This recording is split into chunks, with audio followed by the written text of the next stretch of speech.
You gotta, and once you get past the first 2 episodes, I'm telling you, it's crazy after that.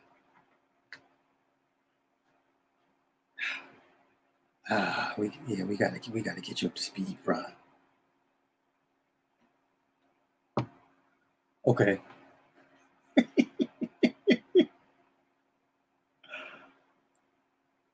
Yes, sir.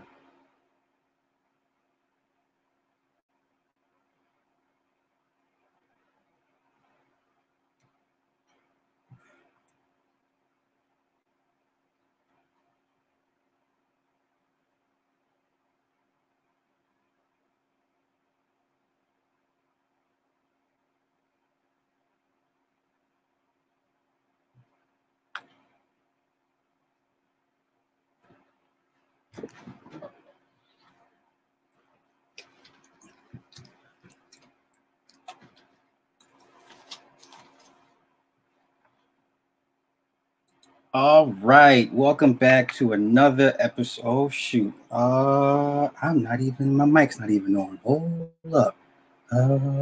Where's the cord?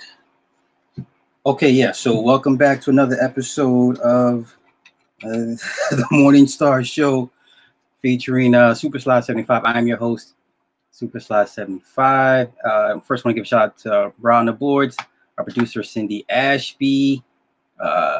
You can find us on www.onthewakeupradio.com. We're on SoundCloud, YouTube, iTunes, Stitcher, and Google Play for the repeats. Audio. I'm going through it right now. Just bear with me, y'all. Okay. All right. Okay, so yes. SoundCloud, YouTube, iTunes, Google Play, Stitcher, Spotify, and now iHeartRadio for the replays. You can find me on YouTube under Super Slide 75 or the backup channel Heavily Flawed Individual. Also, please feel free to donate any amounts which go to the website and airtime. It's a labor of love, but we still live in a costly world. And if you appreciate the free content, please help us to keep the message uncensored and free. You can always donate through PayPal at onthewakeupradio@gmail.com. Merchandise is always available at teespring.com/superslide75. I'm also, you can do the, you always check the replays on Anchor as well under Heavily Flawed Individual. Also go subscribe to On the Wake Up YouTube channel. That's also, you can always find the backups for all the shows. Now let's get right into it. We got a lot to cover tonight, and I kind of don't want to hold anybody up. First things first, we got to deal with the Mandalorian episode 5. If you're not caught up, we're going to get you caught up right now. So in the beginning of the episode, Mando's involved with a dog fight with another bounty hunter. Basically, Mando does a pit maneuver. He basically hits the brakes. The guy flies right over him, and then he gets his sights on him, blows him out of the sky. And then Mando makes a beeline for Tatooine. Tatooine, for those that remember Star Wars, that's where we find Anakin. So they go into the city of Mos Eisley. Mando leaves Baby Yoda on the ship, and just like Baby Yoda, like a woman, when you tell Baby Yoda to do something, he doesn't do it. All right, so he has the ship repaired.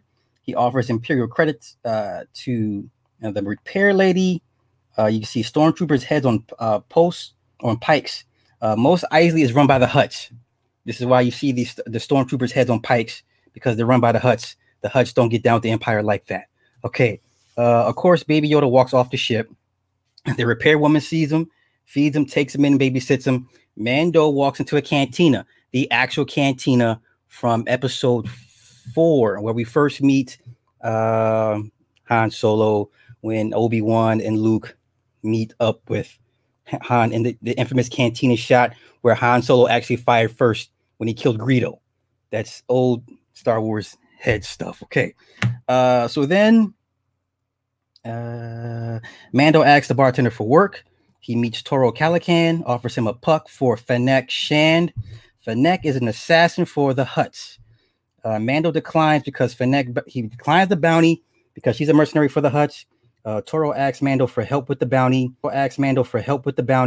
It's his first bounty, trying to get into the Bounty Hunters Guild.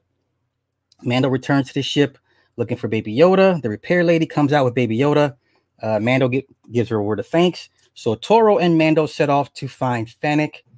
They come across 2 Tusken raiders.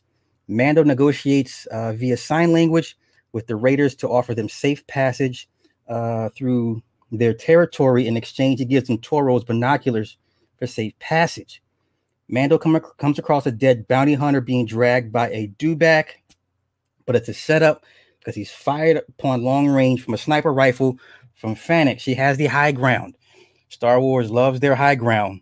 The last time you heard about high ground, Anakin and Obi-Wan. Okay. Mando comes across their body. Okay, so Fennec has the high ground. Toro takes the first watch. Mando uses Toro, and they'll use the speeders and use flash charges alternately to blind the scope of Fennec's rifle to obtain a better position and close the gap. Mando is shot off his bike and takes a shot to the chest while Toro gets the drop on Fennec. They engage in combat. Mando shows up and they cuff Fennec. Okay. Fennec tells Mando he looks good after what happened on Navarro. The 2 previous episodes in Navarro, when he took Baby Yoda back from the Empire and the whole shootout, it was the guild versus the bunch of Mandalorians. That's what she was referring to. Okay. So she knows his secret. Mando agrees to find the dewback that was dragging the dead body, leaving Toro to watch Fennec. Fennec tries to plant seeds of mistrust into Toro. Fennec tells Toro Mando was the one who shot up the guild on Navarro and took a prized asset, a child. Toro asks, how can we be sure he's the one? Fennec agrees to help Toro take on the Mando. She tells him he'll be a legend if he brings Mando to the guild. Toro then shoots Fennec dead, then thanks Fennec for the tip and speeds off. Mando returns with the dewback to find Fennec's dead body. Mando returns back to the outpost looking for Toro. Toro confronts Mando and has Baby Yoda and the repair lady hostage. He orders the mechanic to cuff him. She whispers to Mando, "You're smarter than you look." Mando fires the last flare, temporarily blinding Toro, and then shoots Toro during the confusion. Baby Yoda is hiding during the gunfight. Mando pays the mechanic lady and then takes off. So now, the leading up to the episode, at the end of the episode, you see a pair of boots, a guy in the boots, the jangling. Everybody knows Boba Fett's jangle. He has spurs on his boots. So you see the person walking up to Fennec's dead body. You hear the spurs jangling. We assume it's Boba Fett. I don't think so. I think it is Governor Moff Gideon. That's going to be played by Giancarlo Esposito. So we'll see. That's how the episode ends. So we'll know next episode if it was Boba Fett or if it was Governor Moff Gideon. Okay, that's the Mandalorian. We're all caught up. Now, let's get into the episode you guys care about most. The Watchmen. Still easily the best show on TV, cable, streaming, whatever, period. All right, episode 8.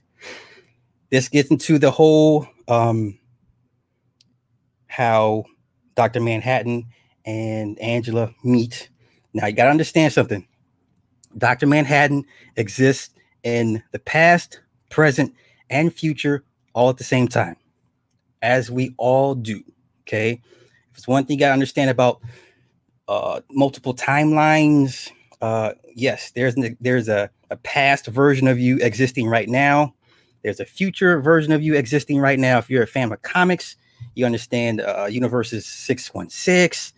All comics, for the most part, have alternate timeline stories. So he's able to exist in 3 places, basically 3 planes of existence at once. And as you see in this episode, it goes back and forth, and it's masterfully written. Once again, Lindelof does his thing. Okay, so Dr. Manhattan is walking down the street, puts on a Dr. Manhattan mask and walks into a bar and sees Angela. He grabs 2 beers and asks her to dinner and tells her she's commemorating the death of her parents, which only she and a few people know. Okay. And he tells her, "I'm Dr. Manhattan." And she asks him, "Well, why are you wearing a mask?" He says, "So he doesn't want to be recognized." Angela makes a reference to Zeus. You know how Zeus came down as a or what is it? Came down as a swan or an eagle, right? He didn't come down in his regular form. He saw the little boy, the little beautiful little boy, and took the little boy back to Mount Olympus with him. Okay, so yeah, okay. So then Manhattan says it's a duplicate of himself on Mars. Manhattan has really been on Europa. Europa is where Vite is. Well, Vite will be sent to in this episode. Manhattan tells Angela he can exist in multiple locations at the same time. If you remember the Watchmen movie, when he was with Silver Spectre, she got mad because she felt he wasn't giving her his full attention. He was on Mars doing something else. He was in 3 or 4 different spots at the same time, while all the same time with Silver Spectre. And she didn't like that. Go figure. Okay. So then he's currently in Europa. He's creating life with the wave of his hand. He terraforms Europa and is seen walking on water. Did y'all catch that? He likes to walk on the water.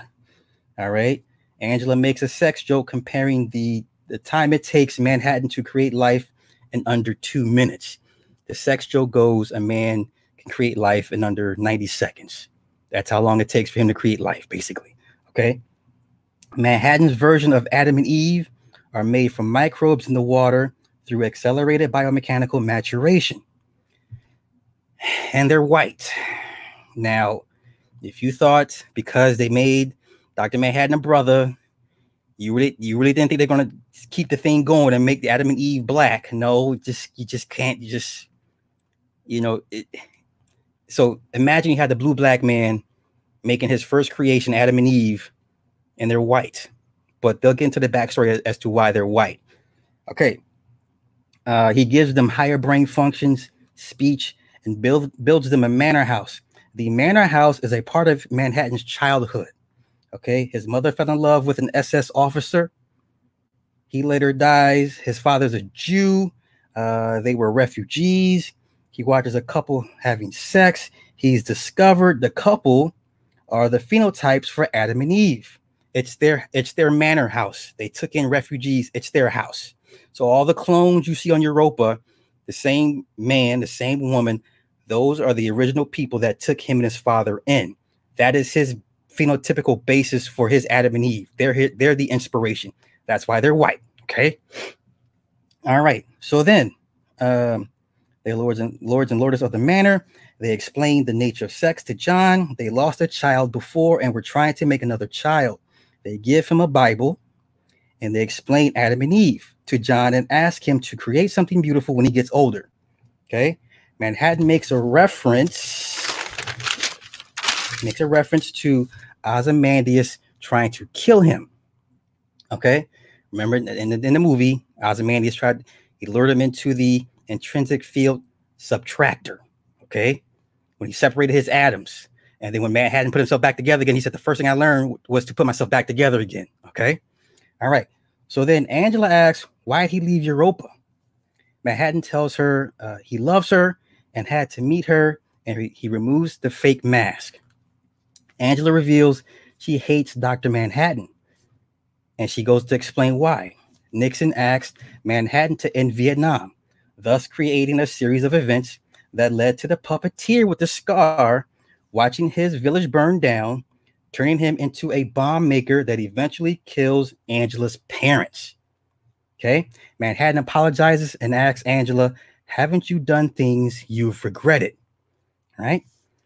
He asks her to dinner. Angela asks, how will you fit in? Angela picks out 3 dead corpses for Manhattan to choose. And then Manhattan tells her he could look like anything or anybody she wants. The 4th body she picks is Calvin's, his human form that we know him as now. Calvin died possibly from a heart attack. Angela selects Calvin's body and assumes his look. Calvin still has the hydrogen symbol in the middle of his forehead. Okay. And then makes it disappear. Manhattan explains to her he exists in the past, present, and future at the same time. He tells her they'll be together for 10 years and that it'll end tragically. He tells her Tunnel of Love will be her favorite song. He tells her in 6 months she'll be telling him to leave and then asking, "Where are you?" And in the current future, she tells him, "We won't fight." He tells her they're still going to fight, and she'll tell him to leave. He says his ability to see the future is to give her stability and safety. Okay, so basically, his skill set is a blessing and a curse in the relationship. All right. He mentions her childhood and the orphanage. She asks, "Where was the last time he was afraid?" He says, "When he stepped into the intrinsic field generator to get his watch." Angela says, "If you know what's already going to happen, then there's nothing to be afraid of." Okay. Angela says she's the one taking a risk, and she tells him to leave. So they ended up having a fight. Okay. Manhattan goes back to Europa. There's ancient Babylonian, Mesopotamian, Roman, and Greek artifacts. Adrian is in front of a television monitors asking, why do they keep making bombs? Manhattan says it's to make them feel safe. It's been 24 years, 41 days, 13 hours since Adrian last seen John. Okay. 24 years past Adrian turned to destroy John. Okay. It was 24 years ago in the movie that Ozymandias tried to kill Dr. Manhattan. Okay. And that John is disappointed in him, and that he tells him he's killed 3 million people. Reference to the 11/2 incident when he dropped a giant squid on the building with the psychic blast. Okay. Adrian is still fabricating alien invasions to maintain world peace. Adrian mentions Manhattan's form as interesting because at this point he's Calvin and he's a black man. Okay. He's in black man form, saying it's not the 80s and that this kind of appropriation is problematic now because it's 2009. 2009 is when the Watchmen came out. That's why they made that reference. Okay. And a lot has changed since he's been on Europa. Adrian asks, why is a blue man masquerading as a human? Let me break that back. Adrian asks, why is a blue man masquerading as a human? Not human, hue. Hue as in color, dark, black. Okay. Deep, deep, deep. I'm sure a lot of people missed that part or didn't understand what he was getting at. He asks, what's her name? Adrian says John wants to be a. Wait a minute. He wants to be in. Oh, okay. He can be whatever he wants, but he wants to be to please his imagination. He says he has no imagination. There's a running joke that he tells Angela, "Hey, my coworker says I had no imagination." That's who he was referring to, Ozymandias. Okay. Adrian suggests a device in the prefrontal cortex that would slow his circuits to his memory without the awareness of his abilities. Basically, he would have amnesia. Unless in life-threatening situations or in reflex, he could then truly live as a human. Adrian created the device 30 years prior. The device has been irradiated with tachyons. Tachyons is the one particle that Dr. Manhattan cannot see. Basically, it's like lead to Superman, okay? Manhattan cannot see tachyon particles. Adrian tells John to tell Angela to put it in his forehead and he'll have total amnesia. Adrian tells him to finish whatever business he has left. John says Angela has a grandfather she has yet to meet, and they have matters to discuss. Adrian wants to know, will he live to see his utopia? John says yes, but not here. John says he will send him to Europa. So his Garden of Eden, he created. He's going to send crazy ass Ozymandias there. Okay. Okay. John left Europa because he's unsatisfied with the worship that his creations give him. Okay. Adrian says it sounds like paradise. John tells Angela it will affect his memory. She says they should leave Saigon and start fresh. She picks Tulsa because she has family there. Okay. Back at the bar. There's a lot of cutscenes too. Okay. So you got to keep that in mind. Back at the bar, Angela asks him to create life. He creates an egg. Says they'll have 3 kids. Angela says she never wanted kids. Cracks the egg in his beer and he drinks it. She says they're adopted in Tulsa and says in 6 months they'll be engaged. After then, there'll be the fight. Manhattan says there's a part of the future he cannot see. Okay. Cut to present day. Manhattan is in true form. Okay. Angela gets Manhattan up to speed and tells him he needs to change forward. Okay. He needs to charge forward. John says he needs to move forward. John remembers the White Knight incident. Manhattan leaves to gather his thoughts. He's outside walking on the pool water. Angela tells the kids he's Cal, and and then he sends the kids away to safety with their grandfather. Cal tells Angela he was expecting them. This is where everything comes together. This last part of the episode here. Cal tells Angela he talked to her grandfather 10 years prior. He teleports to New York to Nelson Gardner's mansion. When Nelson died, that's Captain Metropolis, he left the mansion to Will. Cal teams up with Will to ensure an optimal outcome for everybody involved. Cal tells Will Angela has a longing for family and that it's time to reveal himself to her. We cut back to the pool scene. Now listen. When Cal and Angela are at the pool, okay, it's cutting back to the future. And then she ends up asking him, well, what happened back then when he's talking to the grandfather? So there's a lot of cut back and forth scenes, but it's blended nicely. Okay. So me describing it doesn't really know justice.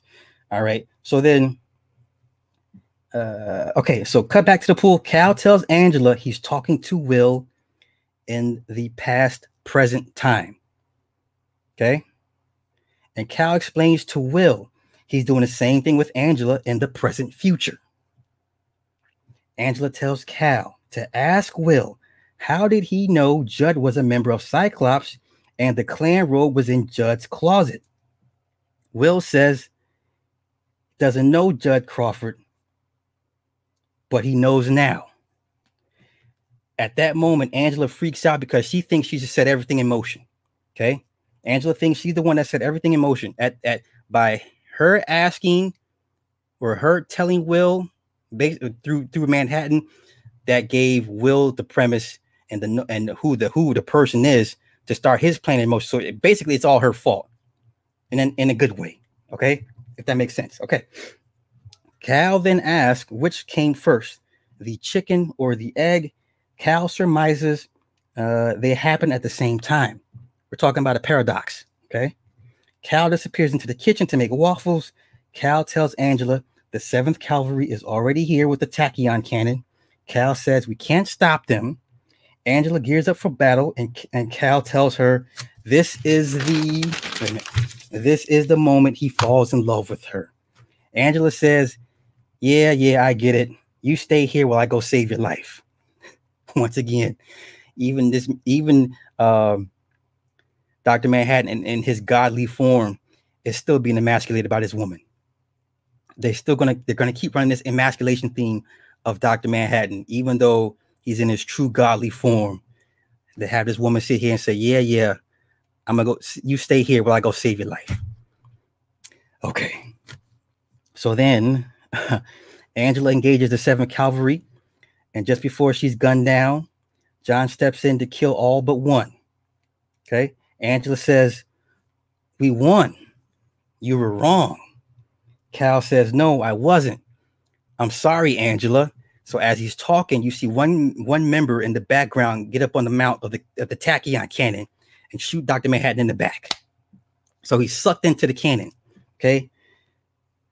Back at the bar, Cal tells Angela doesn't all relationships end in tragedy. Angela agrees to dinner with John. End credit scene. There's an end credit scene. So the clones ask Adrian, will you stay, master? He says no. And they smash a tomato in his face. So these clones keep asking him over and over. He's strung up. And they keep asking him, will you stay, master? Will you stay, master? He keeps saying no. And they keep smashing tomatoes in his face. And then Adrian is visited by the game warden while he's being locked up in a dungeon. The game warden admits that he was Adam during the creation. He is the original Adam. Okay. He asks Adrian, why is heaven not enough? Adrian says, heaven is not enough. Heaven doesn't need me. So then the game warden leaves, locks him back up. It gives him his birthday cake. Adrian finds a horseshoe in his birthday cake and begins to scream happily and starts digging his way out with the horseshoe. and scene. That's how that episode ended. So if you're into multiverses, different planes of existence at the same time, this is the episode for you. I would say you would really have to watch this episode because the cutback scenes, I can't do enough justice. So now we got one episode left, and I'm sure they'll tie everything up nice and neat. All right, so that was the episode 8 of the Watchmen. Now, all right, first movie breakdown. Not so much a breakdown. There's one line in this particular movie that nobody mentioned. Not even Tariq Nasheed and all his bashing of the movie. The movie is terrible. Don't get me wrong. The movie is terrible. All right. We're talking about Harriett. I know. Listen, it's a trash ass movie, but I want to go through it real quick. Just so I can get to the one line that I heard nobody mention about this movie. Okay. To me, it was important because, it's not so much, it is what's being shown, but it's also the dialogue in between the characters as well that I don't think people kind of focus in. They look for signs and symbols, which is a good thing, but the dialogue in between the characters tells you what you need to know as well too. So let me get into Harriet real quick, and I will get to the main line that was important in this movie. Okay, let me get my notes. All right. Yeah, this movie is trash. And if you went to go see this movie, I feel bad for you. Like, for real. Okay, so we have a young Harriet being separated from her family. Johnny and Harriet are a couple. There's a church service. After service, some of the slaves are debating who's going to flee the plantation. Okay. Harriet and Johnny hired an attorney. And they asked Master Brodus to tell Brodus they're supposed to be free once their mother turns 46. Okay. They want to have a family, and they want their baby to be born a free person. Okay. Master Brodus tells them no. Harriet prays to Jesus to strike her master down. Gideon, Brodus' son, hears her praying. He compares having a favorite slave to having a favorite pig. One day, you'll have to eat it and forget its name. The son says, one day I'll forget yours. And he slaps her for being disrespectful. Okay. He says, watching her pray makes his skin crawl. God damn. It only gets worse from here on out, people. Harriet has a vision to leave. Johnny agrees to go with her. Johnny's already a free man. He's a freeman. Okay. Harriet sings a farewell song to her people as a code that she's leaving that night. Because them little slave Negroes, they all sing little songs about where to go, to follow the North Star, to the river, and this is how I'm feeling, and this isn't the latest from the other plantation, little notes and shit through the song. We all get, okay, we get it. She carves a heart into the ground of the cabin they share. Gideon is told Harriet is missing. Harriet goes to see her dad. She's told to go see Reverend Green at the church to ask to pray for her journey. He gives her a statue and says, I'll be with you. Okay. Reverend Green tells her to follow the North Star. If there's no stars, follow the river. If there's no river, listen for it. If you come to a split, cross the high bridge over the rushing creek and head north. Delaware River will be on your right. Follow it to Wilmington and look for an iron merchant named Thomas Gedd. Okay. Harriet is summoned. Harriet is surrounded by Gideon at the bridge. She then jumps into the river and says, I gonna be free or die. Oh my God. Oh my God. Yeah, it's the dialogue. Okay. So then Harriet makes it to another plantation, then hides in a hay carriage. The driver calls her out and tips his hat to her, and she runs off. She meets the iron merchant, and he takes her to the border of Pennsylvania and asks for William Still in Philadelphia. She arrives in Philly and tracks down Henry Still. She picks her new name from her mother and father combination, Harriet Tubman. Harriet has a tumor and possibly brain damage from a skull fracture she acquired at the age of 13. I believe the story goes she got hit in the head with an iron. One of her masters hit her and bashed it in the head. Blah, blah, blah, blah, blah, blah, blah, blah. Okay. Harriet meets Marie Buchanan, played by Janelle Monáe, right? So she meets Marie Buchanan. She takes her in and gives her a job. Her husband has not sent word back. She asks William Still to help bring her husband. William tries to take her out of it, or tries to talk her out of it. Okay. Harriet decides to go back for her husband and family and ask Marie for help to help teach her to act like a free woman and gives her firearms training. Okay. Gideon family is having financial issues. The daddy died. Master Brodus is dead. Gideon takes over. So the family's having financial issues. They have to sell some slaves to help pay off the daddy's debt. Harriet returns to find Johnny. Johnny was told she drowned and is married to another woman, and that she's pregnant. Harriet has a conniption fit. She freaks out. She's upset. She tells him to go to your new wife. Harriet then questions God and then falls out and has another vision. Throughout this movie, she falls out. She passes out, brain damage, whatever the case may be. Okay. Her daddy finds her and is wearing a blindfold.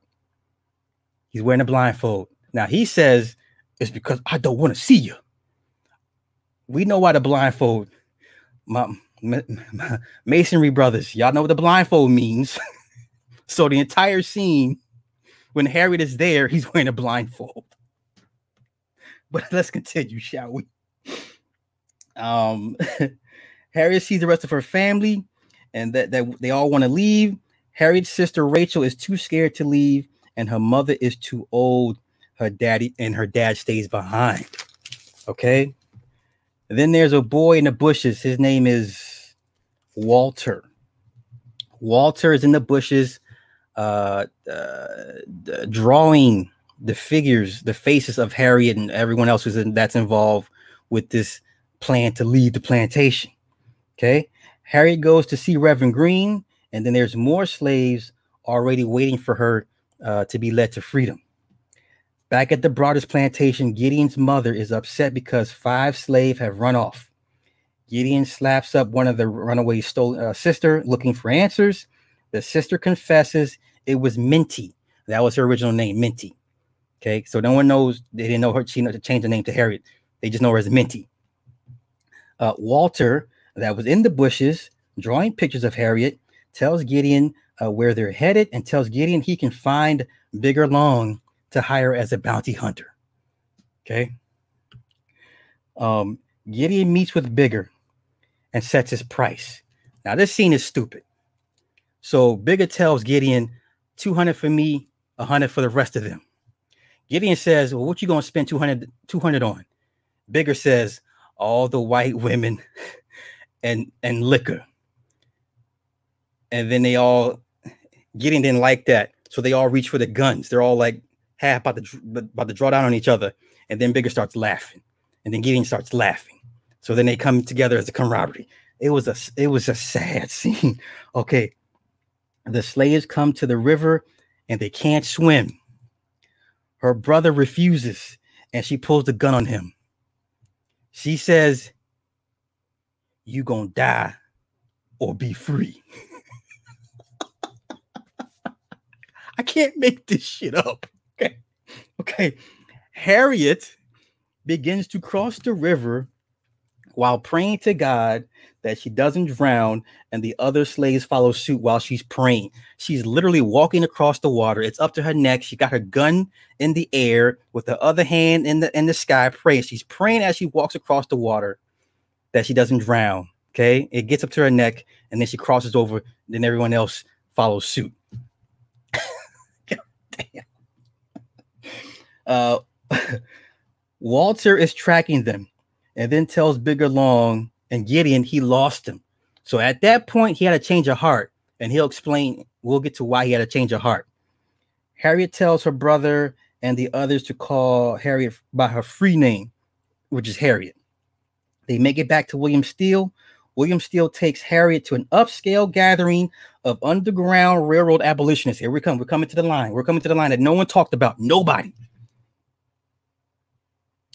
She's named a conductor on the Underground Railroad. Here we go. William says, nobody sees this, only the initiated. He said, nobody sees this, only the initiated. That one line, nobody that bashed his movie, rightfully so, mentioned that one line. That one line, there's your movie right there. Okay. Now the moment is over. I'm gonna go ahead and finish the rest of this movie breakdown. Okay.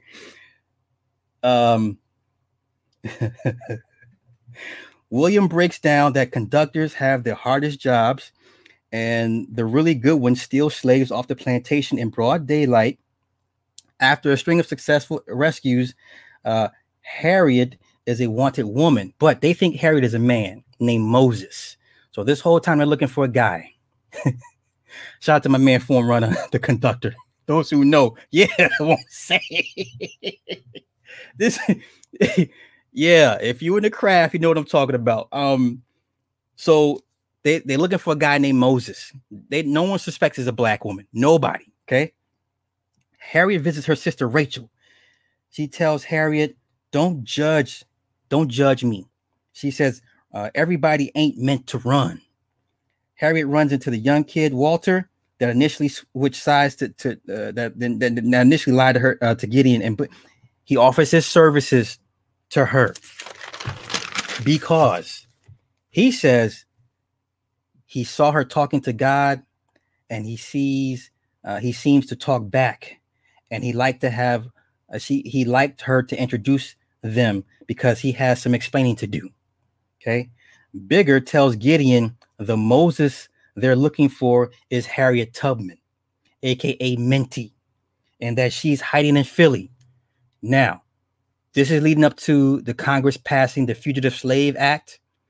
For those that remember, they passed that act that gave slave catchers free reign on free territory to look for slaves. Okay, so that means nobody was safe. That means you had to go to Canada. Okay, all right. So Congress passed the Fugitive Slave Act, and it sends runaway slaves into hiding.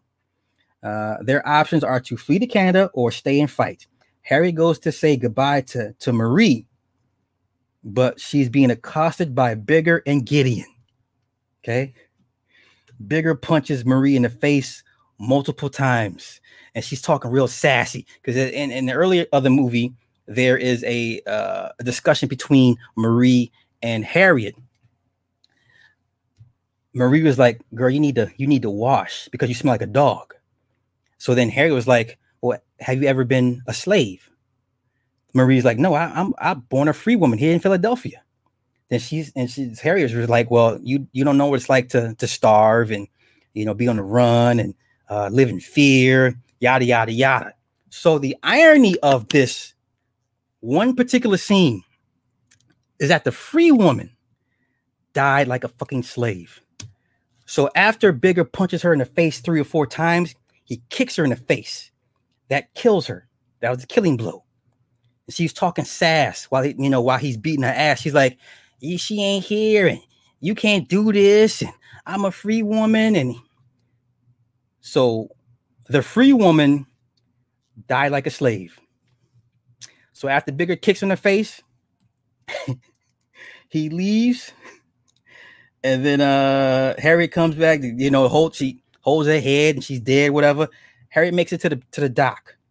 Gideon sees and tries to shoot her in public, but the militia protect her and she sails off. Harriet gets news her sister Rachel has died. Harriet meets Senator William Stewart. They're having a meeting on how to cover 600 miles from Philly to Canada. Harriet tells them to not give up. Now we fast forward to 1858 at the New York Canadian border. Harriet has another vision. Reverend Green is having service, and Harriet is there. She goes to see her father and her mother to take them away. Her mother thinks she's the angel of death.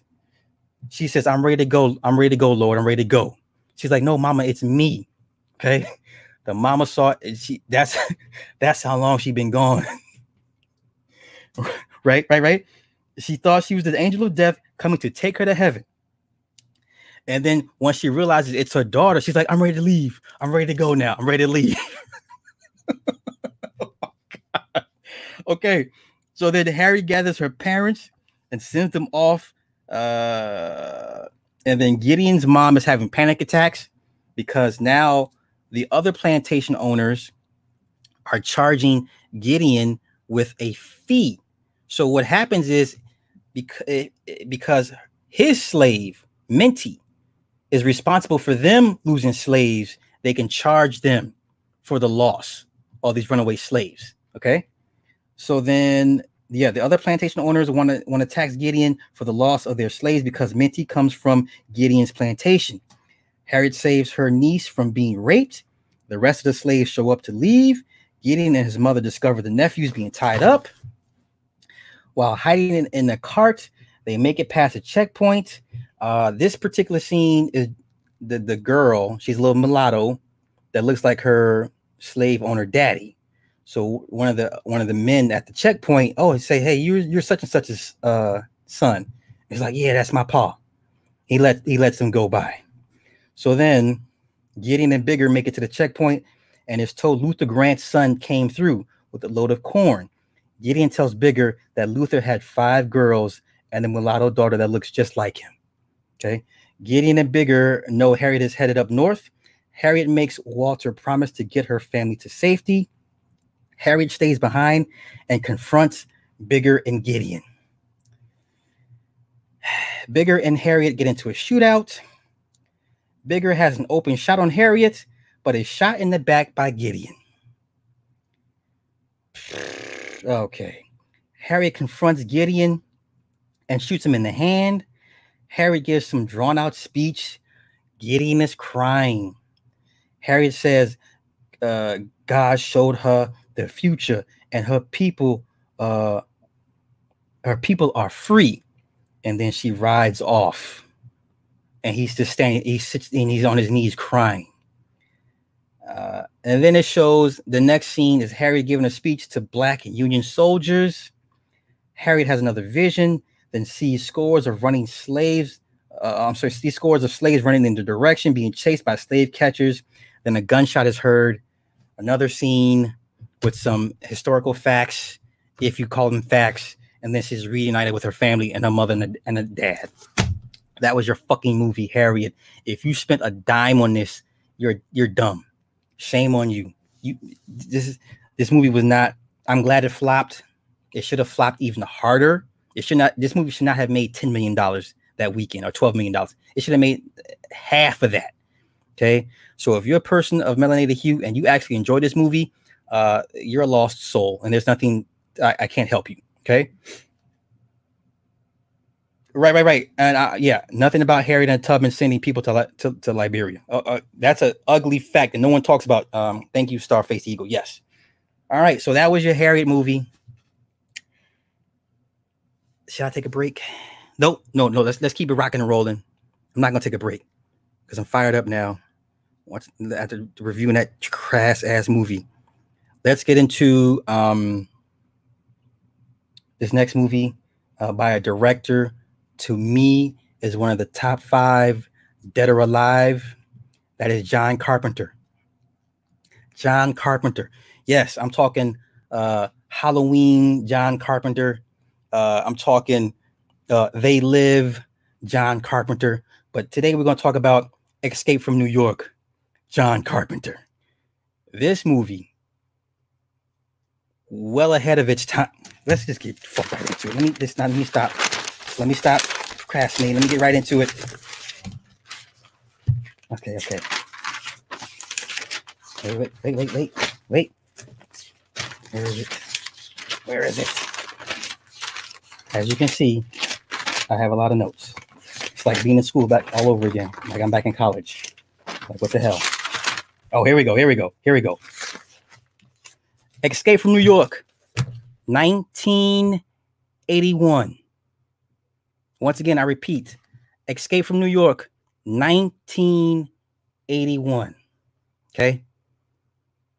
Now, obviously, he was given the okay to make this movie, to speak about future plans. Okay. Because there's so many themes in this movie that we're going through right now. Okay, let's get into it.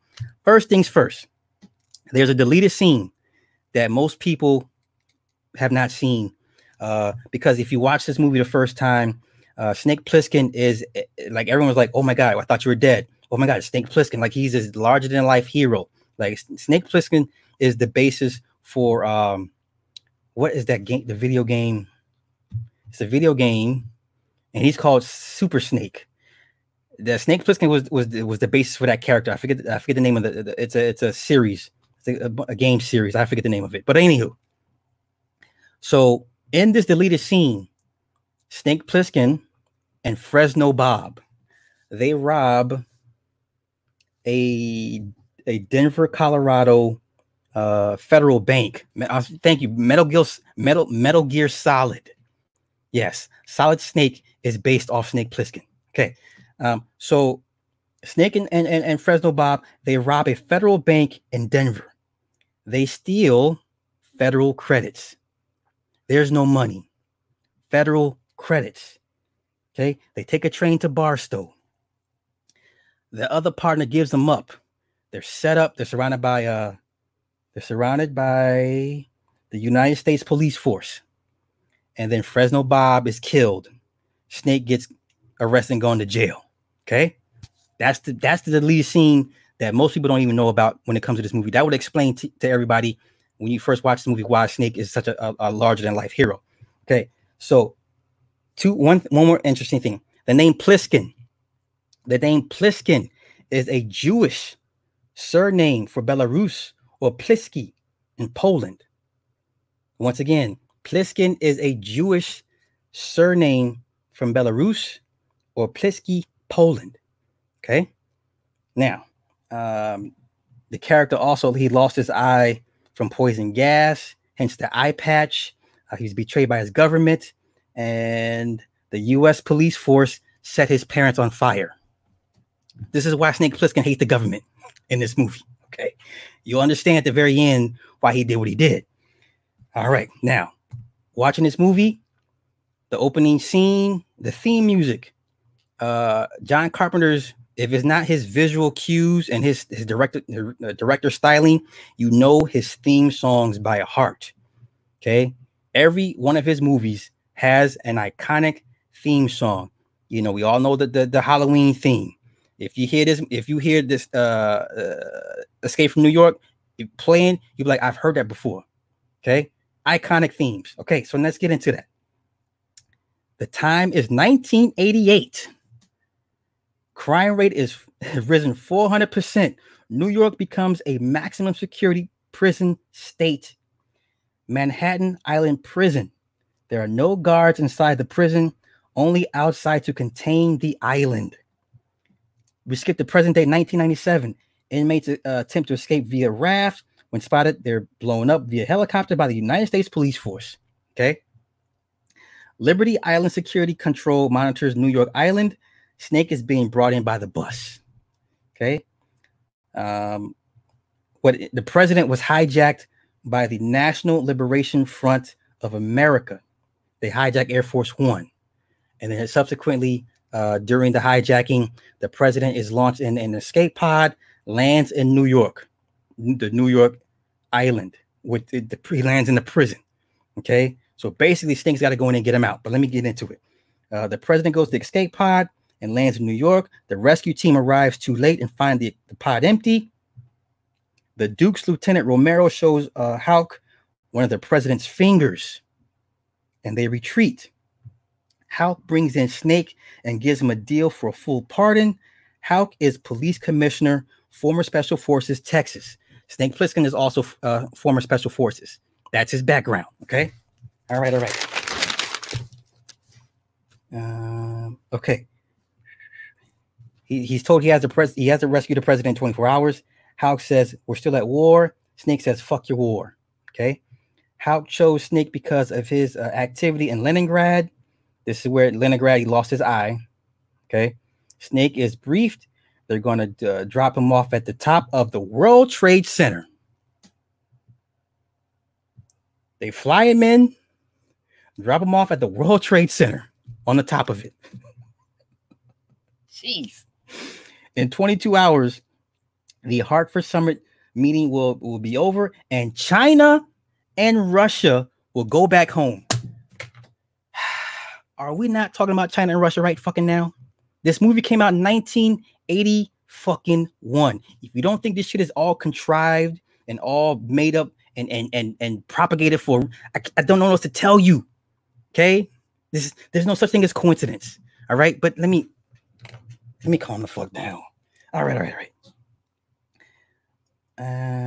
There's a recording of a nuclear fusion in the president's briefcase that needs to be at the summit for the survival of the human race. Snake is injected in what Hawk tells him to be 2 capsules that are dissolving and are big enough to open his arteries. They can neutralize them in 15 minutes prior to the 22-hour mark. Snake's initial plan was to fly in a hang glider. So he had a plan to escape. Okay, his initial plan was to take the hang glider and fly to Canada, but one of the scientists told on him. Okay, Snake says once he returns, he's going to kill Hawk. Snake flies in on top of Tower 1. He makes his way down the building into the street. Snake has a lock on the president's signal. Snake walks in on a drag show and is noticed by a cabbie played by Ernest Borgnine. Ernest Borgnine, old school actor, Airwolf. Okay, Airwolf. That's all I can tell you. He was the mechanic for Airwolf. All right. Cabbie knows who he is. Snake finds a tracking device, but it's a convict wearing it. Snake tells Hawk he's coming out. Hawk tells Snake he's still got 18 hours. Snake tells Hawk the president is dead. Hawk tells Snake if he comes out without the president, he'll shoot him down or burn him off the wall. Snake relents and continues to search. Snake finds the empty pod. Snake meets a member of the Turks. She recognizes him. A group called the Turks. Where we heard the Turks before? I don't mean the country Turks and Caicos. The Young Turks. Okay. She offers herself to him. Snake is then ambushed by the crazies. Snake breaks his walkie-talkie during the escape. Snake runs into a cabbie, tells him he's looking for the president. He tells him the Duke has him. Okay. Cabbie takes Snake to meet Blaine and Maggie because he wants to meet the Duke. Brain and Snake know each other from the past. Brain is the one that sold Snake out. Him and Fresno Bob. Brain is the reason why Snake got caught in the deleted scene. But if you didn't see the deleted scene, when they meet up, Harold set him up. Bob was tortured and killed. Snake offers to take the Brain with him and the president to freedom. Maggie says the Duke promised them the same thing. Snake tells them the president doesn't have long. Snake threatens to shoot Brain. Brain agrees to take him to the Duke. And there's mines across the 69th Street Bridge that only Brain knows where they're placed, where they're located at. Okay. The Duke shows up looking for the Brain. The Snake hijacks one of Duke's cars and hits Broadway. They drive through a barricade to the president's location. Brain and Maggie run interference for Snake. Snake is shot in the leg with an arrow, trying to rescue the president. They're ambushed and betrayed by Brain again. Okay. Hulk flies a group to the island to find Snake and the president. They find that the president's briefcase. All right. Brain figures Snake wasn't lying about the glider on the tower.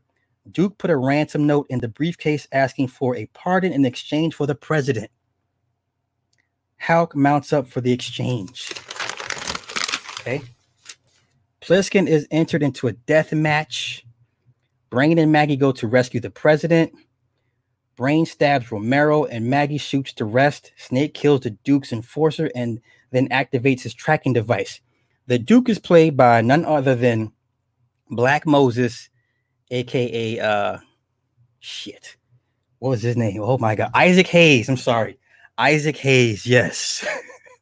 And it's funny in this movie because he has this twitch in his eye, and I'm not sure if it was if he really has a twitch in his eye or was that just part of the acting. But if you watch this movie, he has a very, very obvious twitch in his eye. So yes, sweet Black Moses is the Duke. Okay. Now Snake kills the Duke's enforcer and then activates his tracking device. Snake has 94 minutes left before the capsules in his neck explode. Okay. The Duke realizes the Brain took the president. Brain and Maggie are in a shootout on top of the World Trade Center. The Duke's goons throw the hand glider off the building. Brain, Maggie, the president, and Snake go to find the tapes, but then are ambushed by the Duke. They retreat into the streets and then are picked up by the cabbie, played by Ernest Borgnine. Okay. Cabbie had the tapes. Snake has 23 minutes, 19 seconds left. The Duke gives chase across the 69th Street Bridge. They hit a mine and the cab is split in half. Cabbie is killed. Snake switches tapes.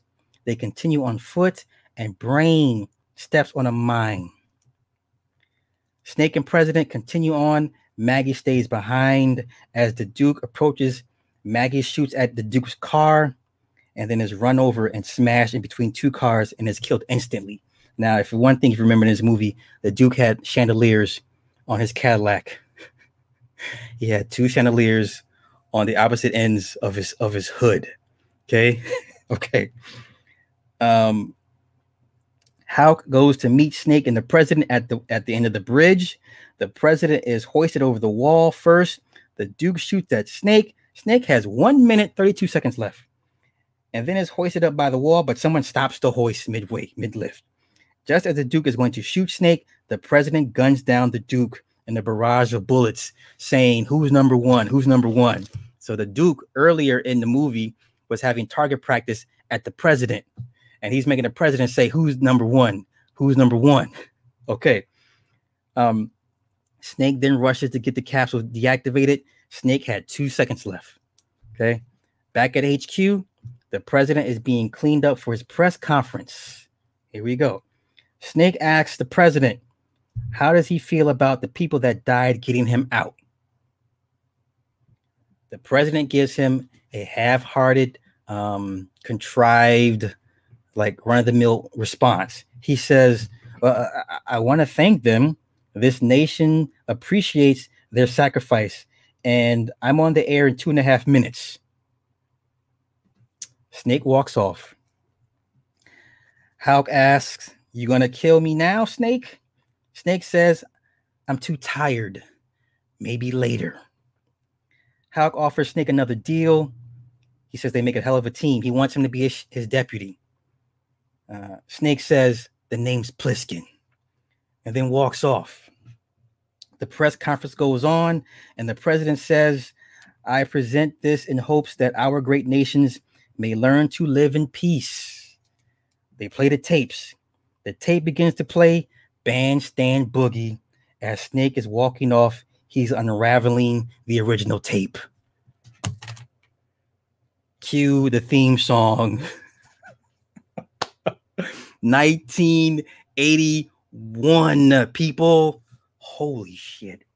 Okay. I'm going to take a break. And I'm gonna come back with a movie that wow, we're gonna rip this thing apart. So I'll be back in about 2 and 2. Y'all stay put.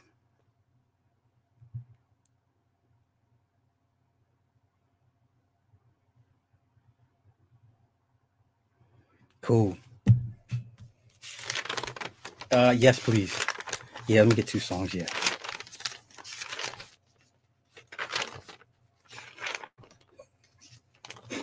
You tuned me out. I know you did.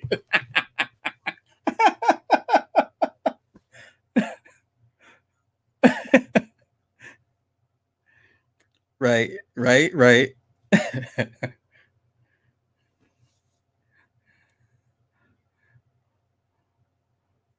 Oh my God. I struggled watching that. I stopped so many times. I'm like, do I need to, I was looking for an excuse not to do this, but I was like, fuck it, let me go ahead and do it anyway. So,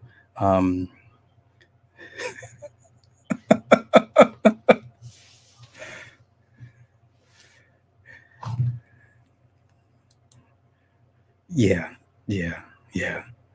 Nay, you're welcome. My pleasure. I sacrifice exactly so you don't have to.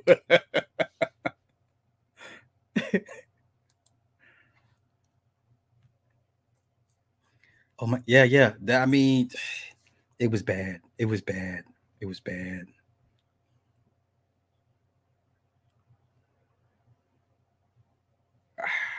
Every time, and they got another one coming out.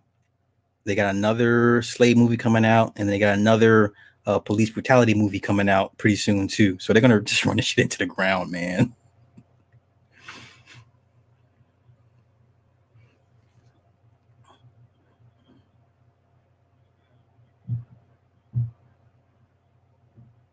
Yeah.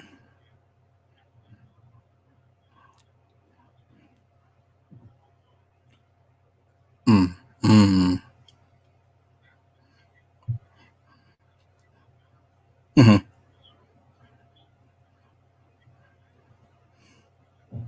Oh, it's just like the Michael Jackson movie when he's played by Ralph Fiennes. Yeah.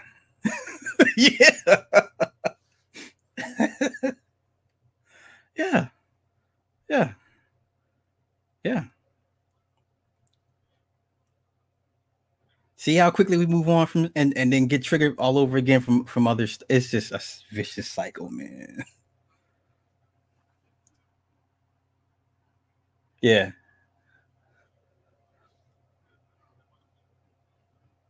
No.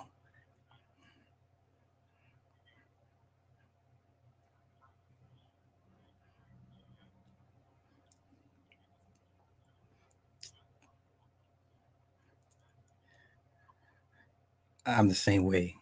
I'm the same way. That's bad, but I agree. I agree.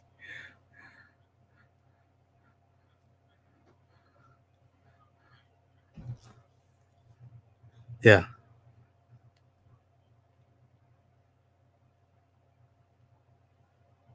Yeah.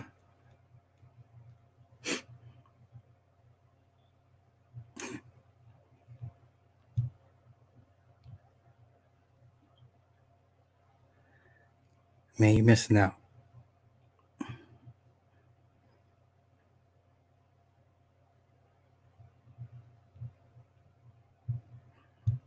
I'm gonna need you to make it a priority, sir. I need you to make it a priority.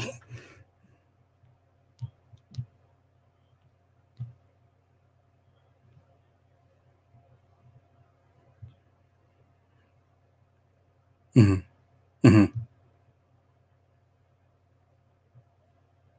Okay.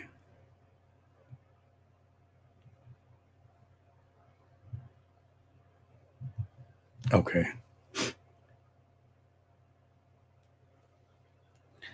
Angel Heart,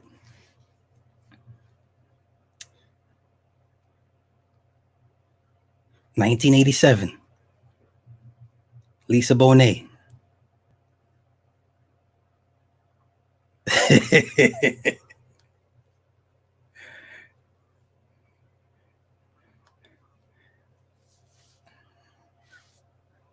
Oh, I was what 12 when this came out, so I couldn't go to the theaters to see this. I heard about how bad it was. The only thing they kept talking about was the sex scene, but this movie is so much more than. Oh yeah, yeah,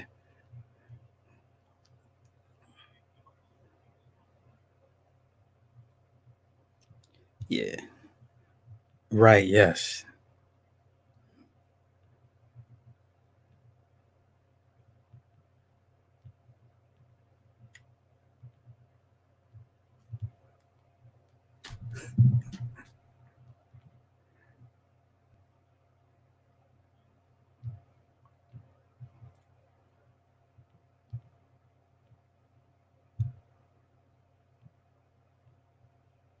Okay.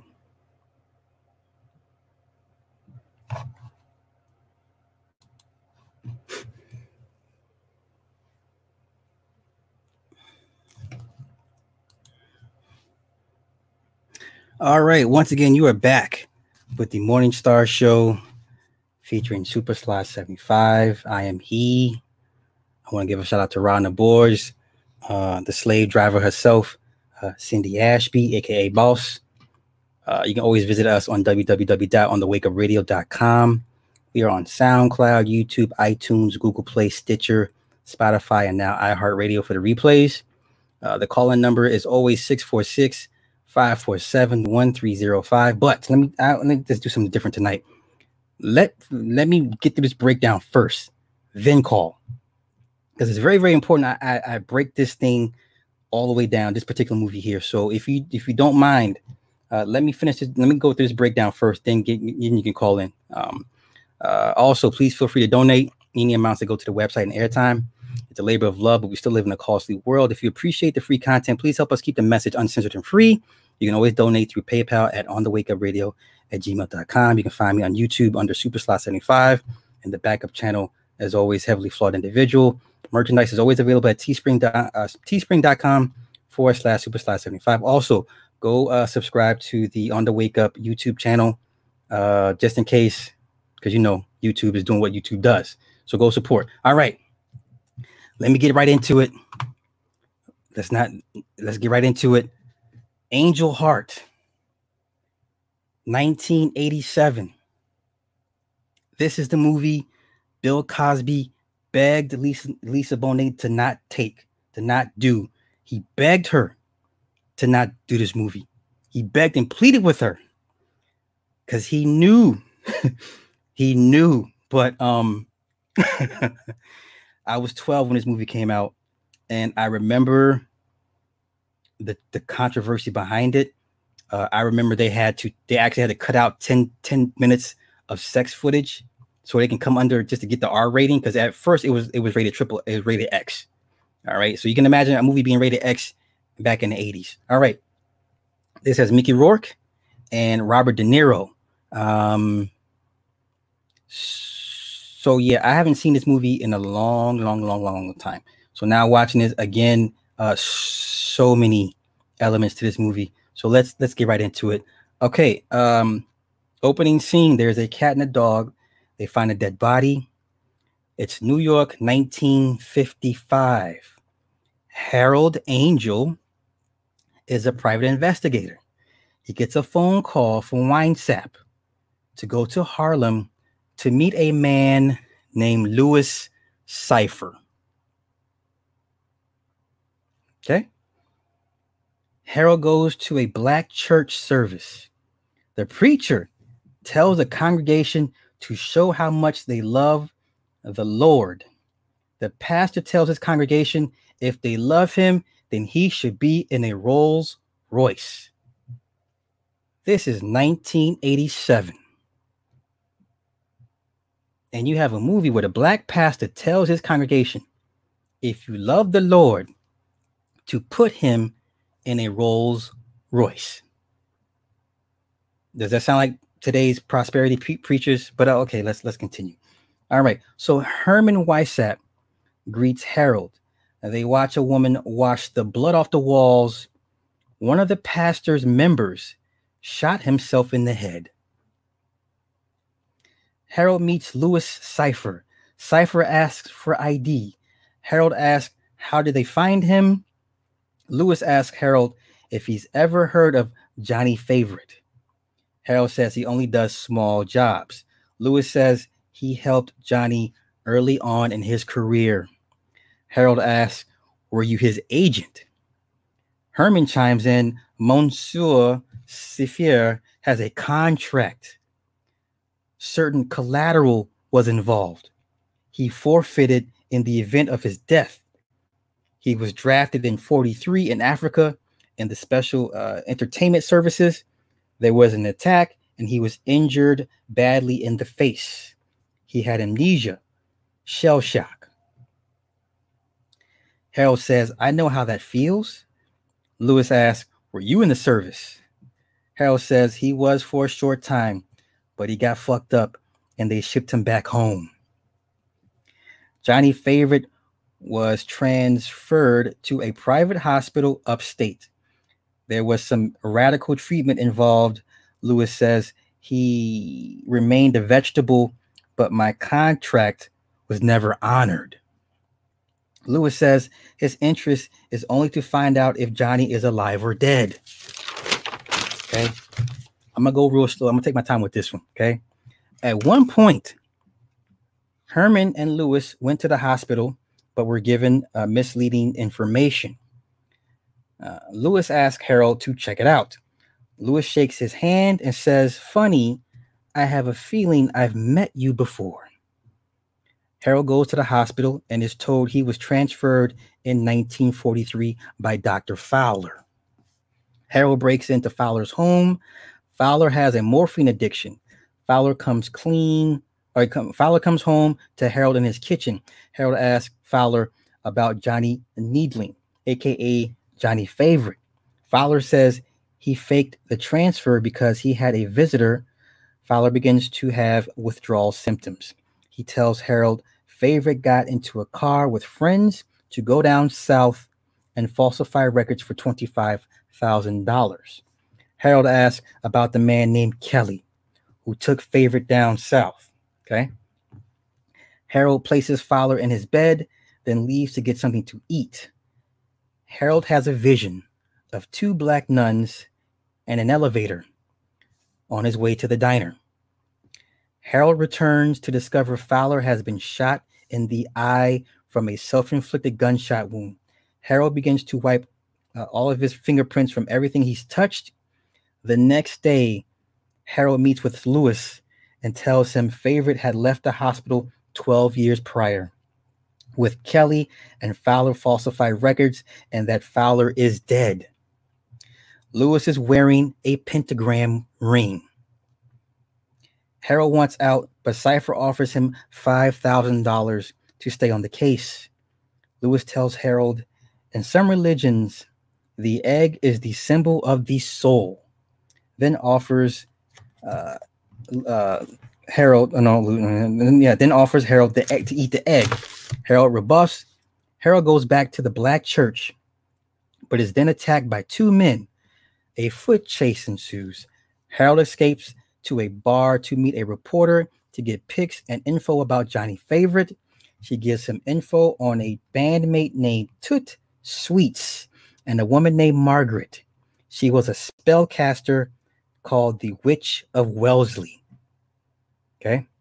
Harold then has a vision of a soldier kissing a woman, an elevator, and a red room. Harold goes to see Spider Simpson, a former bandmate of Favorite's. Spider tells Harold Favorite had a lover by the name of Evangeline Proudfoot. Harold tracks down Madame Zora. She is Margaret. She is Margaret Kruzmark. Harold then heads down to Algiers, Louisiana. Harold finds Margaret. He asks her for a reading. Then he asks her about Johnny Favorite. He tells her he's a PI and asks about his future. She says he died 12 years ago, or at least he's dead to me.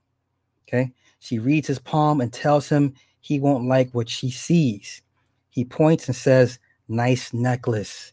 It's a pentagram necklace. Okay. Harold then goes to Mama Carter's herb store and asks for High John the Conquering Root and asks about Evangeline Proudfoot. He's told she died waiting on a fellow. Harold finds Evangeline's gravesite and meets her daughter, Epiphany. Epiphany doesn't know Johnny or Toot Sweet. Toot Sweet is performing at a local club. Toot tells Harold he only performed once and that they weren't friends. He follows Tut into the bathroom. Tut freaks out because there's a chicken's foot on the sink. And then Harold is attacked and thrown out of the club after hours. Harold follows Tut. Okay. Tut goes to a ritual while Harold watches Epiphany give herself over to possession. This is a particular scene. She kills the chicken, smears the blood over her body, dry humps a woman half naked. Okay. Harold follows Tut home. Tut gets the drop on Harold and cuts him with a straight razor. Harold finally subdues Tut. Tut tells Harold Epiphany is a Mambo priestess since the age of 13, like her mother.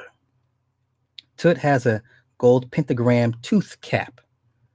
Harold then walks into a building and sees a woman in black. Harold is covered in blood and drops Tut's straight razor.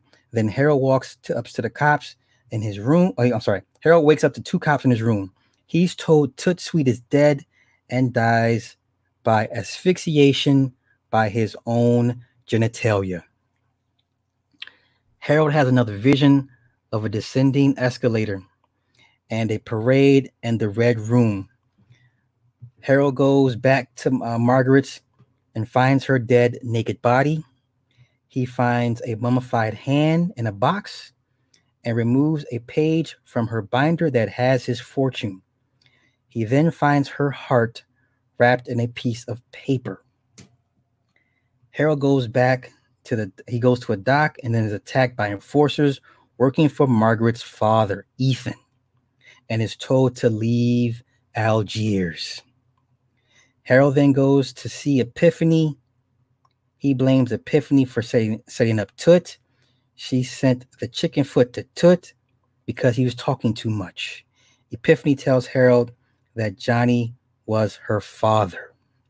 Harold goes back to his room, then goes to a church to meet with Lewis and gives him an update. Harold says there's a lot of religion. Lewis tells Harold there's enough religion in the world to keep men hating each other, but not enough to love each other. Okay? Harold goes back to his room and finds Epiphany waiting for him. Pip tells Harold her mother said Favorite was the closest thing to evil she's ever wanted to see, and that he was a great lover. She's 17 and has a kid. Says she never knew the father of her child. She says when the spirits possess you, it's called Shivaye. It means mounted by the gods. They begin to dance and they begin to have sex. This is the scene that pretty much everyone kept talking about the movie. That's all they focused on in this movie was the sex scene between her and Rourke. Allegedly, they had sex on camera. Okay. So while they're having sex, it begins to rain blood on top of them, and Harold begins to have a violent sex with Pip, and then there's a shot of a descending elevator, and then there's a scene of an orgy. Pip begins to scream in agony because Harold begins to choke Pip, and her screaming finally makes him stop. The next day, the two detectives visit Harold again, and they tell him Margaret is dead and that she comes from white money. They want to know who is he working for. The cop says Margaret was into stargazing and black magic. The cop says, sorry, he made a mess. He can get his nigger to clean it up and go back to Jigaboo Town. And they also says, cop says, we don't mess with Jigaboos down here. Harold goes out, then attacks two of Margaret's enforcers.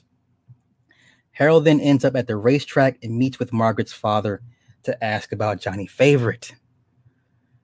Harold figures it was Evan under the name Kelly that helped Favorite leave the hospital. He says her daughter was obsessed with him and that she was into some hocus pocus. Harold mentions the mummified hand.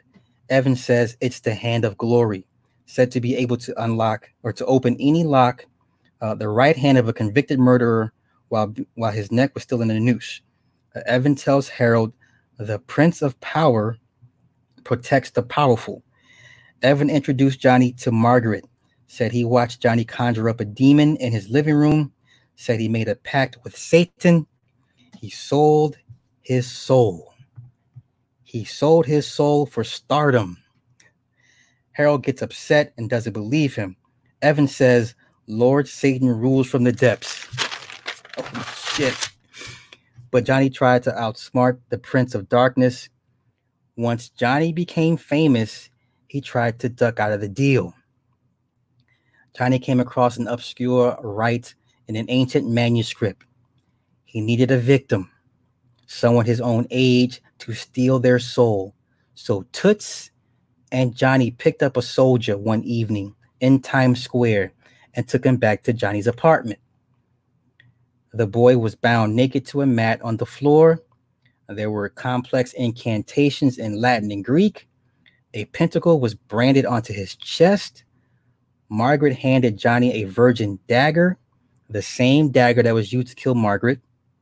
Johnny sliced the boy's chest open so quickly that his heart was still beating when he ate it. But before he could take on his new form, Johnny was drafted into the war, then became disfigured and sent home without knowing who he was. Okay. Now, during all this, the entire time Harold is screaming, who was the boy? But only Johnny knew. He sealed the dog tags in a vase and gave it to Margaret. Then it flashback scenes. All right.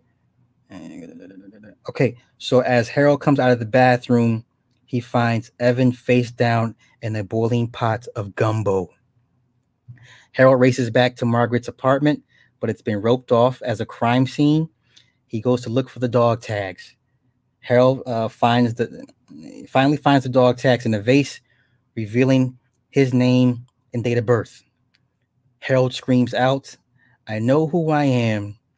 Lewis then appears and says, alas, how terrible is wisdom when it brings no profit to the wise, Johnny. Johnny says, Lewis Cipher, Lucifer. Lewis says, well, Mephistopheles is such a mouthful in Manhattan, Johnny. Johnny says, you don't scare me because I know who I am and you killed them and you're trying to put it on me. You're trying to frame me. Lewis says, all killed by your own hand, all guided by me naturally. Lewis says, frankly, you were doomed from the moment you slit that young boy in half, Johnny. For 12 years, you've been living on borrowed time, on another man's memory. There's death everywhere these days. And what gives human life its worth anyway? Because someone loves it, hates it. The flesh is weak, Johnny. Only the soul is immortal, and yours belongs to me. And then Lewis' eyes turns yellow.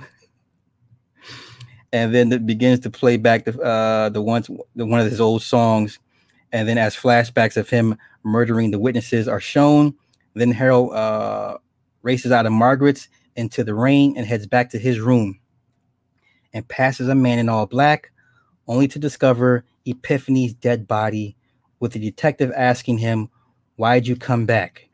His dog tags are wrapped around her neck. Epiphany is dead from a gunshot wound to the vagina. Johnny says, I live here. The cop asks, who is she? Johnny says, she's my daughter. The cop says, bullshit. Johnny says, she's Epiphany Proudfoot. She stayed here a while. The other detective brings out her son. The cop says, you're going to burn for this, Angel. Johnny says, I know. In hell.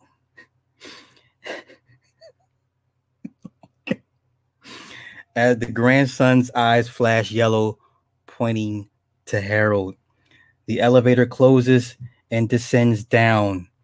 The elevator descending down is a metaphor to his descent into hell. Okay? And that's Angel Heart. This is the movie that Bill Cosby begged Lisa Bonet not to take. 19 1987, and nobody better act like they caught all this when they first watched this movie. Okay, because if you're my age, you were like 12 or 13 years old. You didn't know what the fuck this movie was about. Okay, we got a caller. Caller, what's going on? What's bracking? All right, man. How you feeling? Man, talk to me, bro. Talk to me. Man, I'm late tonight, but randomly I was watching like ESPN before I got on here, bro. Okay. And like Herschel Walker just won like some contribution to college football award. So long story short, I'm saying this to say Herschel Walker was definitely the first like MK Ultra like mind control ass.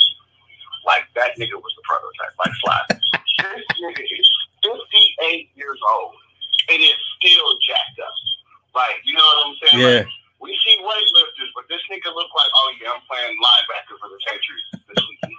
Like, you know what I'm saying? Like, dude out here doing MMA. This nigga's like a level 5 black belt. He be doing like ballet and all this shit. But I remember like a couple of years back, I had seen some special about dude. And he was talking about how like, you know, he got mental health issues. Like he's schizophrenic or something. He got one of them like dissociative identity disorders. Yeah. And like he said, the way that he got fast was when he was little, he used to race against trains. You know what I mean? Like not wired too tightly, but definitely like this nigga Herschel Walker for sure. If there was ever, you know what I'm saying? Like if we was to ever try to like pinpoint like, yo, when did these athletes get all souped up on all this shit? It's Herschel Walker. Like, I know it's probably totally off topic of everything you got going on tonight. No, you're good. You're good. You're good. You just did Andrew Hart, so I think you did everything. Talked about everything else already. Watchmen and everything. Yeah. Okay, yeah. So I just catch it on the rewind, but yeah, man, I just had to drop that real quick just because if you see Herschel Walker randomly in some shit, man, or you get a chance to look in the Herschel Walker story, it's something that would be noteworthy. I'm sure Tom Lord would agree with me on that one because it's just like I said, like this dude he has not aged at all, and he's just a specimen of athletics. That's what's up. Now I appreciate that, man. Yeah. Yeah, no problem. Just calling with a little bit of randomness. I'll let you get back into it, and then like I said, I'll watch this shit back in the beginning. We definitely got to chop it up after Watchmen on Sunday. Oh, for sure. Definitely. All right, so have a good night, man. All right, my man, you too.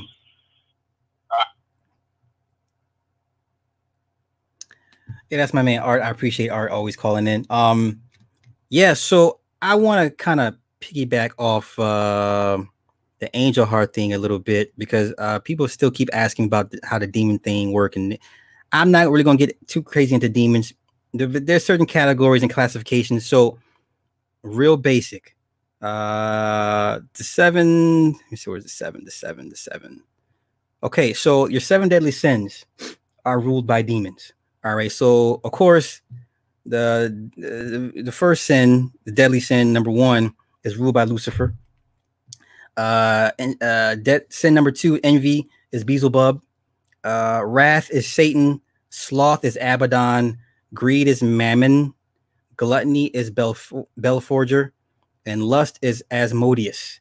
Asmodeus is the prototype for Ozymandias in the Watchmen. Okay. Let's see. Also, so yeah, every classification pretty much agrees that the 7 deadly sins, these are your main 7 demons that run it. From King James to Land of the Light. So all your preeminent demonologists all pretty much agree. These are your 7 big dogs when you're dealing with the 7 deadly sins. So here's a little bit more. Beelzebub is a demon that tempts men with pride. He's opposed by Saint Francis of Assisi. Leviathan is a demon that attempts people to give into hearsay. He's opposed by Saint Peter. Asmodeus, the demon that tempts men into wantonness, is opposed by Saint John the Baptist. Berith, the demon who tempts men to commit murder, is opposed by Saint Barnabas. Astaroth, the demon that tempts men to be lazy, is opposed by Saint Bartholomew. Vereen, the demon that tempts men with impatience, is opposed by Saint Dominic. Gressil, the demon that tempts men with impurity, is opposed by Saint Bernard. And so Sonalin, the demon that tempts men to hate, is opposed by Saint Stephen. Let's see. So every demon pretty much has its protagonist. And like I said, so I didn't want to go too deep into it, but they all pretty much agree. Those are your rulers. So yeah, I'm gonna take a break. I'm gonna come back, take some more calls, and then we'll wrap this show up. And I'll be back in about 2 and 2.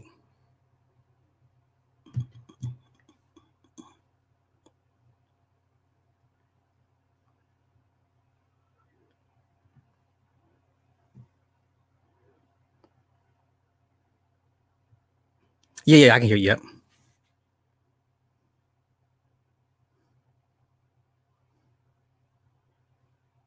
Yes.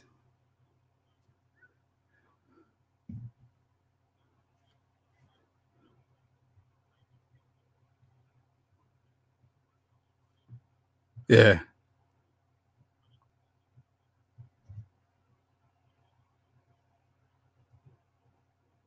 Yeah, I was surprised that yeah. I didn't realize it was that much in it.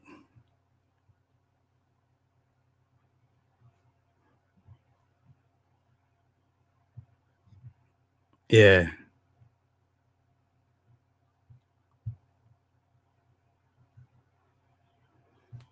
Yeah, pretty much, man. That was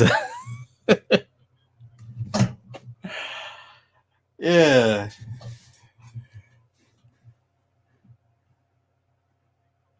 Nah. Yeah.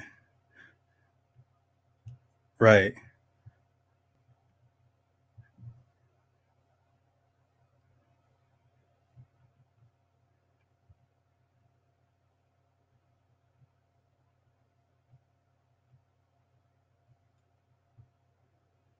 You know what? Yeah, right. Yeah, just dump the whole thing. So I agree. That's why I was mad about the Wu-Tang series. I'm like, yo, just dump the whole episode so we can all get it all in one time and be done with it.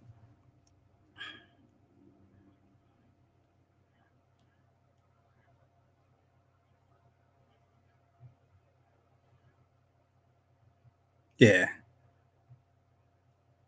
It is now. I mean, because that's not why we tune into a streaming service. I want it all at once, and leave it at that. So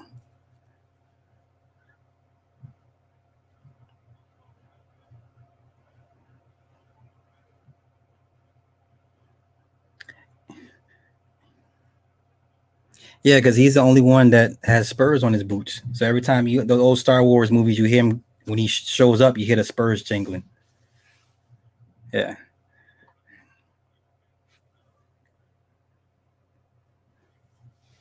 Yeah.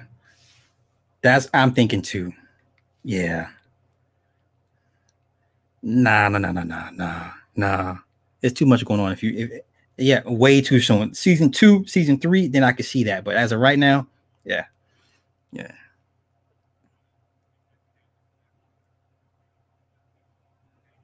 Mm-hmm. That's right. Okay. Yeah. Hey, caller, what's happening? What's going on with you?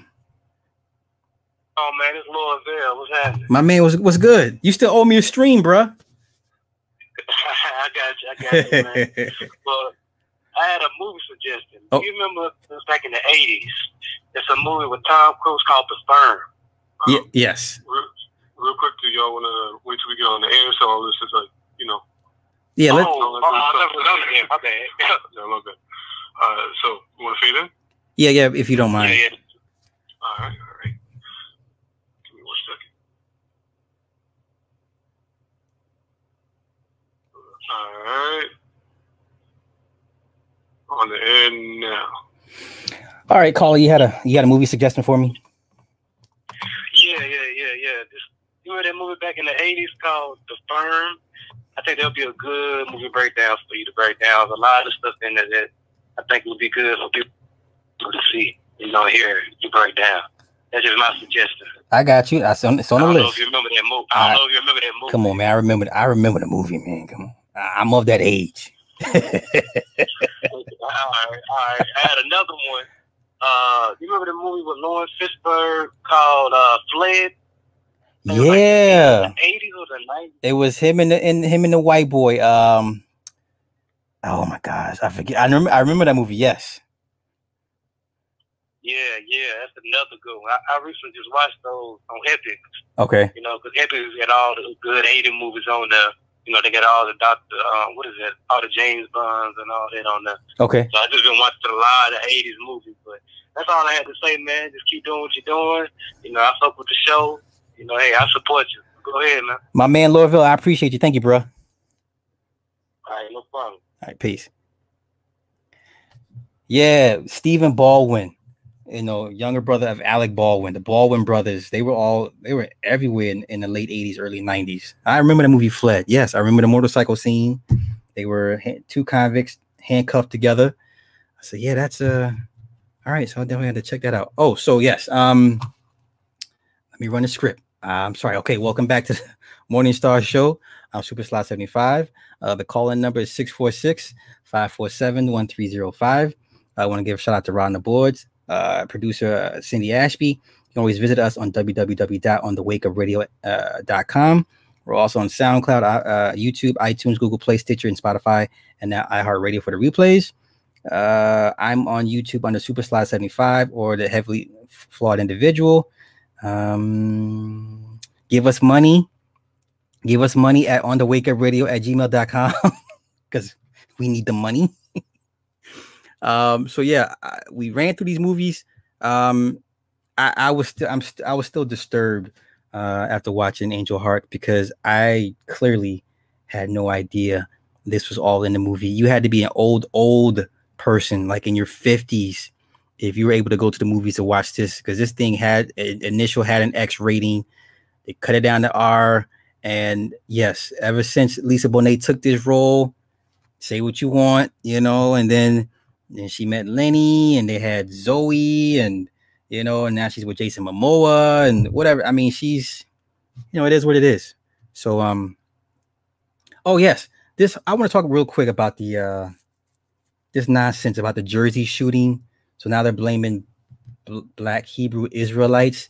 You cannot be more serious.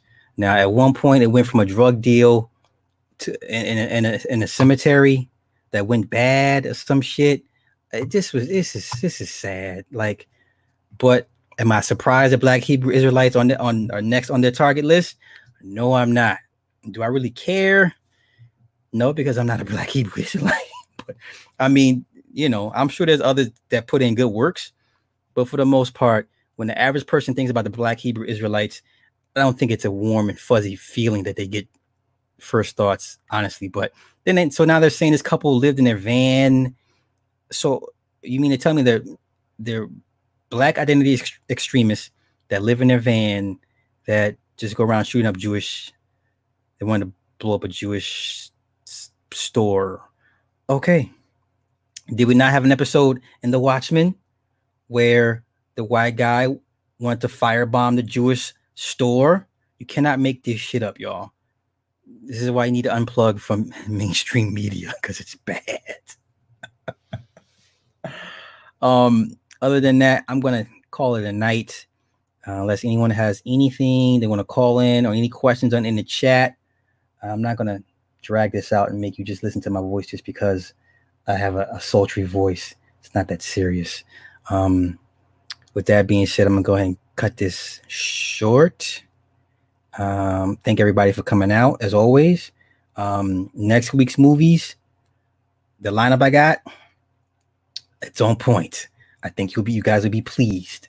A lot of older movies and movies I'm excited to watch again. Definitely we're gonna talk about Mahogany for Billy D. Williams. Let me just say about the Billy D. Williams thing. It doesn't matter if he retracts. The seeds have already been planted. Okay.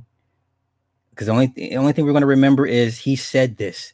We're not going to remember his retraction. So I know everyone's like, oh man, it's, he retracted his statement. It doesn't matter. The seeds have already been planted. So I'm in the chat. I'm being called messy. Diana, I'm not messy. But anywho, we're gonna discuss Mahogany next week.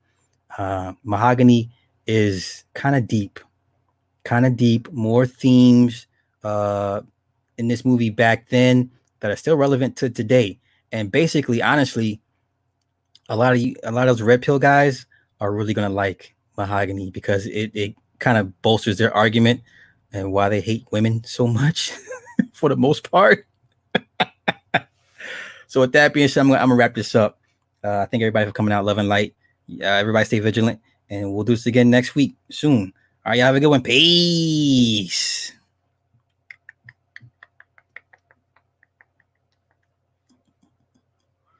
Cool. Appreciate it. Thank you, sir.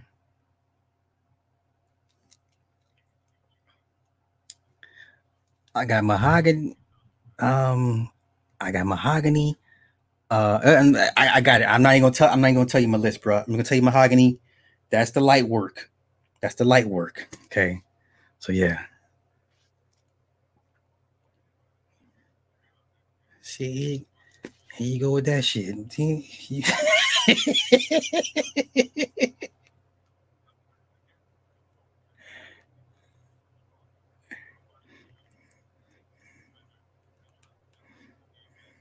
Yeah. It's cool. Next week is the season finale. So after that, I'll find another show to spoil for you. Don't worry. I got shows on deck.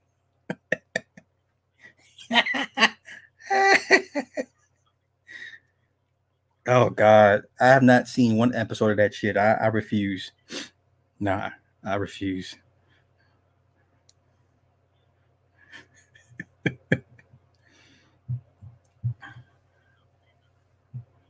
Oh yeah, season 2. Oh man, listen, that's my shit right there.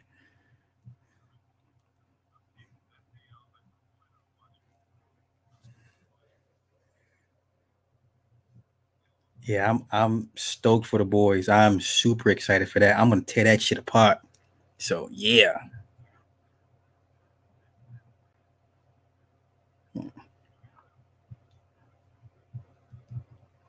Yeah.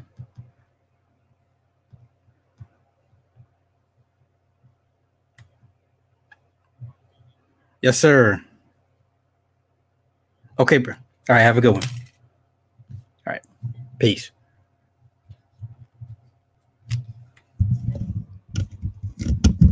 Yo. I say yo. I'm gonna talk for like maybe 10 minutes, then I'm gonna call it a night. Yo, so let me go to the comments real quick. First, let me thank O'Shea. He sprinkled us with some a la Shea dust. What did he call it? Some a la Shea dust shit. Wait, what do you call it? Wait, let me find it. Let me call it. He called it, yeah, Shea dust a la. O'Shea's a damn fool. Yo, shout out to everybody that's in the chat. Let me see, I got it. Unfocused by Black Woman. Regina put it on, God. I mean, yo, like I said, they're gonna, in this particular episode, for a guy that's in his godly state, he comes off very almost childlike, like slow, because he's so detached from human stuff, as you would expect a god to be. Like human quibbles don't matter to somebody like a Dr. Manhattan, but still, in the same breath, it's like, bro, are you really like, are you slow? Like, are they dumbing him down? Remember in the Watchmen, the movie, how he wasn't this slow in the movie, because even Ozymandias was the smartest person on the planet. Still, like, there was ways Dr. Manhattan dealt with him. Like, okay, you're just the smartest human. I'm beyond human. This series here, man, it's weird. It's just like, is this nigga slow? Like, you a slow blue god, son. Like, get it together, speed up. And this woman is still talking trash to you. Can you imagine if this was a real life scenario and a godly being came to you, approached you, and told you how your next life is going to be for the next 10 years? You wouldn't dare say nothing crazy to that motherfucker, period. Man or woman. You know what I'm saying? This motherfucker can end your life with the snap of a finger, right? But she's like unbothered. That shit don't bother her. You know what I mean?